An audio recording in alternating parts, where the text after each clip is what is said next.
آج ہمارے سامنے بستی نوراں کی کہانی ہے، ایک ایسا گاؤں جو بظاہر ایک اجتماعی قبرستان پر بسا تھا اور اس کے باشندے اس سے بے خبر تھے۔ جی یہ کہانی صرف ایک بھوت کی نہیں بلکہ ان درجنوں لڑکیوں کی ہے جنہیں ایک پرانے کنویں میں دفن کر دیا گیا تھا۔ لیکن یہ راز کھلا کیسے؟ اس کی چابی ایک ایسی لڑکی کے پاس تھی جس کا عکس آئینے میں نظر نہیں آتا تھا۔ بالکل۔ تو آئیے اس پراسرار گاؤں کی گلیوں میں اترتے ہیں اور دیکھتے ہیں کہ ان آئینوں کے پیچھے آخر چھپا کیا ہے۔ یہ کہانی شروع ایک بہت ہی طاقتور تصور سے ہوتی ہے، ایک ایسی لڑکی جس کا کوئی عکس نہیں، کوئی شناخت نہیں۔ صحیح۔ یہ صرف ایک ڈراؤنی تفصیل نہیں ہے، یہ ایک سوال ہے جو پورے گاؤں کے وجود پر اٹھایا گیا ہے کہ اگر ایک شخص کا عکس غائب ہو سکتا ہے تو کیا پورے معاشرے کا عکس بھی غائب ہو سکتا ہے؟ اچھا، کیا ایک کمیونٹی اپنی حقیقت کو دیکھنے سے انکار کر سکتی ہے؟ بستی نورا کی کہانی اسی سوال کا جواب ہے۔ اور یہ جواب بہت خوفناک ہے۔ تو شروعات ہرا سے ہوتی ہے، ایک یتیم لڑکی جو اپنی خالہ زرینہ کے ساتھ رہتی ہے۔ جی۔ ذرائع میں گاؤں کے ماحول کو بڑی خوبصورتی سے بیان کیا گیا ہے۔ ایک جملہ ہے، یہاں کا اندھیرا صرف روشنی کی کمی نہیں بلکہ ایک ایسا پردہ ہے جو سچ اور جھوٹ کے بیچ لٹکا ہوا ہے۔ بالکل، اس جملے سے ہی سارا ماحول سمجھ آ جاتا ہے۔ ہاں، کہ یہ گاؤں کچھ چھپا رہا ہے۔ اور ہیرا اس چھپے ہوئے راز کی آپ کہہ لیں ایک زندہ علامت ہے۔ اس کا آئینے میں عکس نہ بننا اس کے ادھورے پن کی نشانی ہے۔ لیکن یہاں ایک اور گہری بات ہے۔ دیکھیں، آئینہ صرف ہمیں ہمارا چہرہ نہیں دکھاتا، وہ ہمیں ہماری بے گناہی کا یقین بھی دلاتا ہے۔ اچھا، وہ کیسے؟ ہم صبح اٹھ کر آئینے میں دیکھتے ہیں اور خود کو تسلی دیتے ہیں کہ سب ٹھیک ہے، میں ٹھیک ہوں۔ ہیرا کا وجود اس تسلی کو توڑ دیتا ہے۔ وہ گاؤں والوں کے لیے ایک چلتا پھرتا الزام ہے، ایک ایسی حقیقت جسے وہ دیکھنا نہیں چاہتے۔ بالکل۔ اور اس کی خالہ زرینہ، وہ اس راز کی پہلی محافظ ہے۔ وہ ہیرا کو آئینوں سے ایسے دور رکھتی ہے جیسے وہ آگ ہوں۔ ہاں۔ اس کا وہ جملہ، ہر سوال کا جواب جاننا ضروری نہیں ہوتا، یہ صرف ایک نصیحت تو نہیں لگتی؟ نہیں، یہ ایک دھمکی ہے۔ مطلب صاف ہے کہ کچھ سچائیاں اتنی خطرناک ہوتی ہیں کہ انہیں نہ جاننا ہی بہتر ہے۔ صحیح۔ یہ ایک ایسی خاموشی کا معاہدہ ہے جو اکثر بند معاشروں میں پایا جاتا ہے۔ سب جانتے ہیں کہ کچھ غلط ہے لیکن کوئی بات نہیں کرتا، کیونکہ سکون قائم رکھنا زیادہ ضروری ہے، سچ بولنے سے زیادہ اہم۔ جی۔ زرینہ اسی معاہدے کو نافذ کر رہی ہے۔ لیکن یہ معاہدہ تب ٹوٹنا شروع ہوتا ہے جب گاؤں میں ایک باہر کا شخص آتا ہے، سلمان، ایک نیا استاد۔ جی، ایک آؤٹ سائڈر۔ وہ ان تمامات پر یقین نہیں رکھتا۔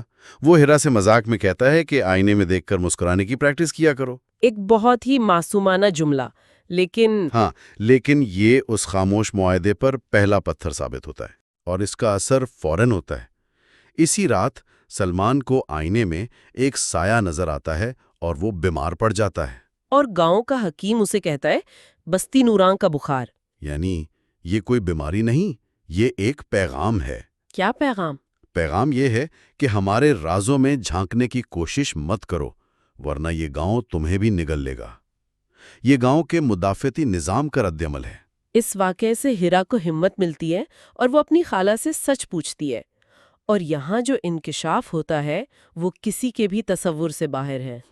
زرینہ بتاتی ہے کہ برسوں پہلے جب گاؤں میں آگ لگی تھی تو سب نے سمجھا ہیرا مر گئی، مگر اسے غلطی سے زندہ دفن کر دیا گیا تھا۔ ایک لمحے کے لیے یہاں رک کر سوچیں، زندہ دفن کر دیا جانا، یہ صرف جسمانی موت نہیں، یہ شناخت کی موت ہے۔ مطلب آپ زندہ ہیں لیکن دنیا کے لیے آپ کا وجود ختم ہو چکا ہے۔ بالکل، اسی لیے اس کا عکس غائب ہو گیا تھا۔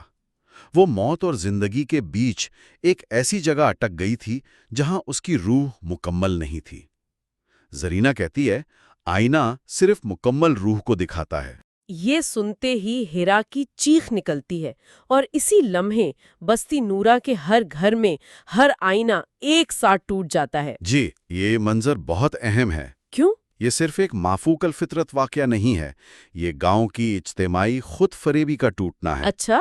ہر گھر میں ٹوٹا ہوا آئینہ اس بات کی علامت ہے کہ اب کوئی بھی شخص اپنی شناخت کو دیکھ کر یہ دعویٰ نہیں کر سکتا کہ میں بے گناہ ہوں۔ مطلب راز اب ایک شخص کا نہیں رہا؟ نہیں، بلکہ ہر فرد کی ذمہ داری بن گیا ہے۔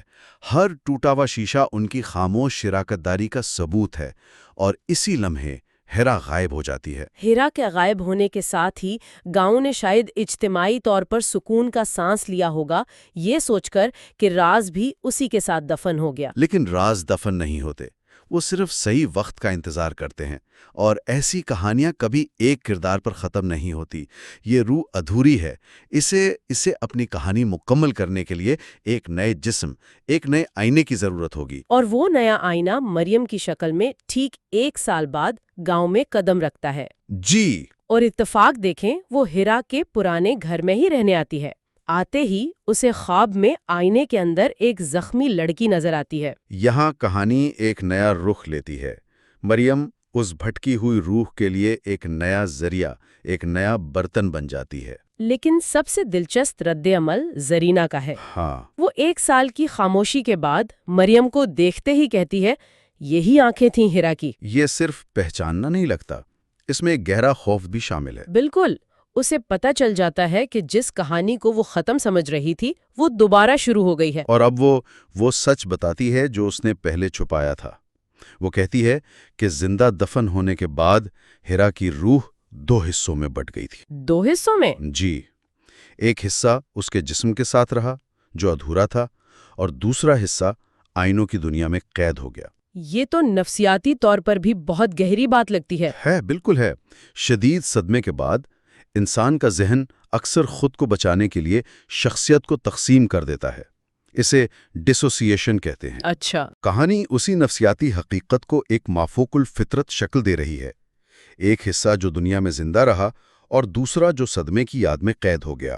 اور اسی دوران ہیرا واپس آ جاتی ہے، لیکن اس بار ایک بہت ہی خوفناک روپ میں۔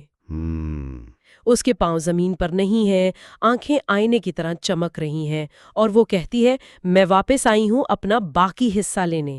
اور وہ سیدھا زرینہ پر الزام لگاتی ہے، تم نے مجھے زندہ دفن کیا تھا۔ جیسے ہی وہ یہ کہتی ہے، ایک اور خوفناک واقعہ ہوتا ہے۔ ہاں، قبرستان میں دوسری لڑکیوں کی پرانی قبریں بھی خود بخود کھلنا شروع ہو جاتی ہیں، جن کی موت کو حادثہ کہا گیا تھا۔ بالکل، یہاں کہانی کا پیمانہ ہی بدل جاتا ہے۔ جی، لیکن کیا یہ واقعی انصاف کا مطالبہ ہے یا ایک اندھا انتقام؟ وہ زرینہ پر الزام لگا رہی ہے، وہ مریم کے جسم کو استعمال کرنا چاہتی ہے۔ یہ بہت اہم سوال ہے۔ صدمہ انسان کو ہمیشہ نیک نہیں بناتا، اکثر وہ انتقام کی آگ میں جلتا ہے۔ صحیح۔ ہیرا کا بھوت اب صرف انصاف نہیں مانگ رہا، وہ اپنی اذیت کا بدلہ چاہتا ہے، لیکن اس کے انتقام کا ایک غیر ارادی نتیجہ یہ نکلتا ہے کہ گاؤں کے دوسرے بڑے گناہ بھی سامنے آنے لگتے ہیں۔ مطلب اس کا ذاتی انتقام ہاں، اجتماعی سچائی کا ذریعہ بن جاتا ہے۔ اب یہ صرف ہیرا کی کہانی نہیں رہی، اس کا بھوت اب گاؤں کی ان تمام بیٹیوں کی خاموش چیخوں کی آواز بن جاتا ہے جنہیں دبا دیا گیا تھا۔ اس کے بعد جو ہوتا ہے وہ بہت عجیب ہے۔ مریم خود کو ہیرا کے حوالے کرنے کا فیصلہ کرتی ہے تاکہ اس کی روح مکمل ہو جائے۔ ہاں، اور جیسے ہی وہ یہ کرتی ہے، آسمانی بجلی گرتی ہے اور سب کچھ خاموش ہو جاتا ہے۔ گاؤں والے سمجھتے ہیں کہ مسئلہ حل ہو گیا۔ جی۔ اگلی صبح مریم غائب ہے، زرینہ مر چکی ہے، اور ہیرا کی ایک نئی قبر موجود ہے۔ سب کو لگتا ہے کہ بھوت کو انصاف مل گیا اور اب سب ٹھیک ہو جائے گا۔ یہ انسانی فطرت ہے۔ ہم ہمیشہ کہانی کا ایک صاف ستھرا اختتام چاہتے ہیں، ایک قربانی دی گئی، انصاف ہو گیا، اب آگے بڑھتے ہیں۔ گاؤں والے بھی یہی سوچ کر سکون کا سانس لیتے ہیں۔ وہ اس گہری اور بدصورت سچائی کا سامنا نہیں کرنا چاہتے جو ابھی بھی سطح کے نیچے چھپی ہوئی ہے۔ لیکن اصل خوف تو اب شروع ہوتا ہے، اور وہ بھی دن کی روشنی میں۔ بالکل۔ ایک اور لڑکی سریا دن دہاڑے غائب ہو جاتی ہے۔ یہ گاؤں والوں کے لیے سب سے بڑا صدمہ ہے۔ جی، کیونکہ اب تک وہ سمجھتے تھے کہ خطرہ صرف رات کے اندھیرے اور آئینوں سے جڑا ہے، دن کی روشنی تو محفوظ تھی۔ یہ کہانی کا سب سے اہم موڑ ہے نا؟ میرے خیال میں یہی ہے۔ یہ اس خیال کو توڑ دیتا ہے کہ برائی صرف اندھیرے میں ہوتی ہے۔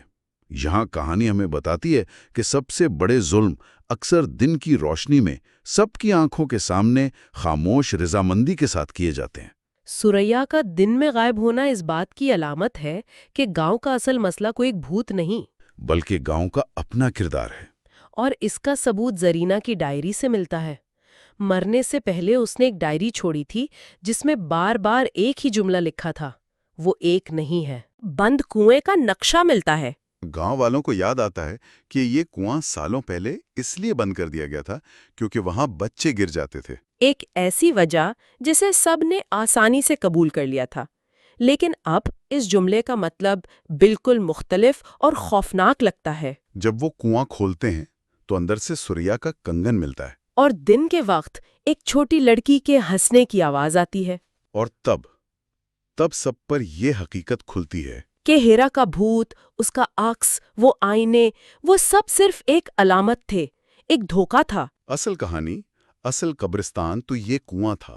ہیرا اس اجتماعی گناہ کا صرف پہلا چہرہ تھی جو اتفاقاً سامنے آ گیا۔ تو اصل کہانی ان تمام لڑکیوں کی روحوں کی تھی جنہیں سالوں سے خاموشی سے ختم کیا جا رہا تھا۔ اور ان کی روحیں اس کنویں میں جمع ہو رہی تھیں۔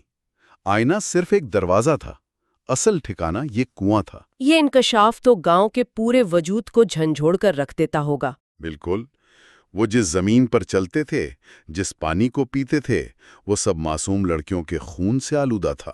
یہاں آ کر لگتا ہے کہ یہ کہانی صرف ایک گاؤں یا ایک بھوت کی نہیں، یہ دراصل ہمارے اپنے معاشرے کی کہانی ہے۔ یقیناً بھوت کوئی اور نہیں بلکہ وہ سچائیاں ہیں جنہیں ہم دفن کر دیتے ہیں اور پھر ڈرتے ہیں کہ وہ کبھی باہر نہ آ جائیں۔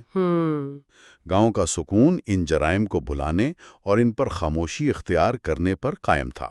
کنویں پر کیا جانے والا عمل صرف روحوں کو بھگانا نہیں بلکہ گاؤں کا اپنے گناہوں کا اجتماعی اعتراف ہے۔ جہاں پہلی بار ان کھوئی ہوئی لڑکیوں کے نام پکارے جاتے ہیں۔ جی، ایک طرح کی اجتماعی معافی کی رسم ہے۔ آخر میں گاؤں والے ایک عالم کو بلاتے ہیں جو کنویں پر آیات پڑھتا ہے۔ چیخوں کی آوازیں آتی ہیں جن میں ہیرا، مریم، سریا اور کئی نامعلوم لڑکیوں کے نام سنائی دیتے ہیں۔ اور پھر کنواں گھنس جاتا ہے، جیسے زمین نے اپنے راز کو ہمیشہ کے لیے نگل لیا ہو۔ خاموشی چھا جاتی ہے۔ ایک بار پھر ایسا لگتا ہے کہ مسئلہ حل ہو گیا ہے۔ جی، گاؤں والوں نے اپنے گناہ کا اعتراف کر لیا، ایک رسم ادا کر دی اور اب وہ ایک نئی شروعات کر سکتے ہیں۔ لیکن کہانی ہمیں ایک آخری انتہائی پریشان کن منظر پر چھوڑ جاتی ہے۔ کنویں کی جگہ پر زمین میں دبے شیشے کا ایک چھوٹا سا ٹکڑا رہ جاتا ہے۔ ہاں، اور اس شیشے کے ٹکڑے میں ایک آنکھ کھلی ہوئی ہے اور وہ دیکھ رہی ہے۔ بالکل۔ اس کا مطلب ہے کہ ناانصافی کی یاد کو کبھی پوری طرح دفن نہیں کیا جا سکتا، اسے صرف سطح کے نیچے دبا دیا گیا ہے، اور وہ اب بھی وہیں ہے، دیکھ رہی ہے، انتظار میں۔ یعنی صرف علامات کا علاج کرنے سے کچھ نہیں ہوتا۔ کچھ نہیں ہوتا جب تک جرم کی جڑ کو، اس سوچ کو جو ان جرائم کی وجہ بنی، ختم نہ کیا جائے۔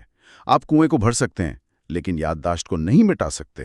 اور یہ ہمیں کہانی کی آخری لائن پر واپس لے آتا ہے جو شاید اس پورے گہرے جائزے کا نچوڑ ہے۔ رات کا اندھیرا تو ختم ہو جاتا ہے، مگر جو ظلم دن میں کیا جائے اس کی روح کبھی نہیں سوتی۔ یہ ایک بہت اہم سوال اٹھاتا ہے جس پر غور کرنا چاہیے۔ کہانی کا اختتام ایک مستقل خطرے کے احساس پر ہوتا ہے، تو اس کا مطلب کیا ہے؟ کیا ماضی کے جرائم کو صرف تسلیم کر لینا ہی حقیقی امن کے لیے کافی ہے؟ اگر آپ کسی تاریخی ناانصافی کو مان لیں، اس پر افسوس کا اظہار کر لیں، لیکن اس نظام کو نہ بدلیں جس نے اس ناانصافی کو جنم دیا تھا، تو کیا آپ نے واقعی امن حاصل کیا ہے؟ یا آپ نے بس اس بھوت کو تھوڑا اور گہرا دفن کر دیا ہے جو اگلی بارش کا انتظار کر رہا ہے تاکہ مٹی ہٹ جائے اور وہ دوبارہ باہر آ سکے؟